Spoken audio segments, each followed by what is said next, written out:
Condemnation, the expression of very strong disapproval. Self-condemnation, harboring those feelings towards oneself. An old adversary of mine. He wanted to open up a new page and usher in a new age into this oh so obstructed, closed off heart. He wanted to shut down the current program and press restart. Something wasn't allowing him to click Microsoft or soften the heart. You see, the software that he had so eloquently prepared refused to be repaired and would not even be dared to let the Savior come in and take the burden that weighed heavy like a ton, a burden otherwise known as self-condemnation. Yeah, the enemy, he can be sly, real slick. He probably convinced you that this is something you should self-inflict because God you could not please. So you say, please don't look at me, as you cry in shame and demean yourself and proclaim that your faith is now lame.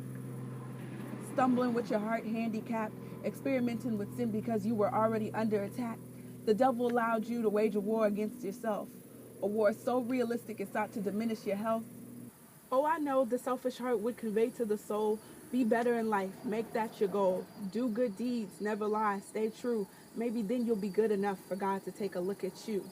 And finally, forgive what you've done that was so foolishly horrid, terribly and continuously carried out, a sin so contorted that you resorted to never turn back, thinking God had turned his back, but really you had turned yours because all he really wants is for you to come back. Understand that no sin is too big for God to retract, and right away you would be back on his track. If only you would give up what you've allowed to darken the sun, that condemnation that won't let you see his son. Oh, who are you to believe that you are just a worthless sinner and not a battle winner? Satan's grasp can get thinner. You were created to bask in God's grace. Being yourself is what makes you worthy and righteous to look upon his face.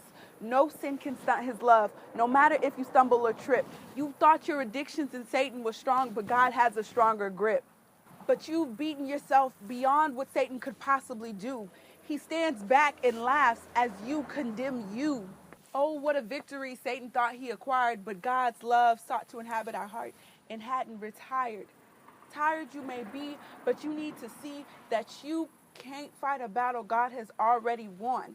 He sent his son to finish it. It's finished. It's done. If we were made to be perfect, then there'd be no reason for Jesus. But we were made humanly human, and so he receives us. He receives us in our rags, a gracious homecoming. He sees you coming. He sees you. He's running. Don't belittle his creation. Don't magnify your sin. Don't wallow in your condemnation. Only qualified, never disqualified. It is you he has missed. You may think you're dirty, but don't you know when he breathed life into us, dirt was the first thing he had kissed.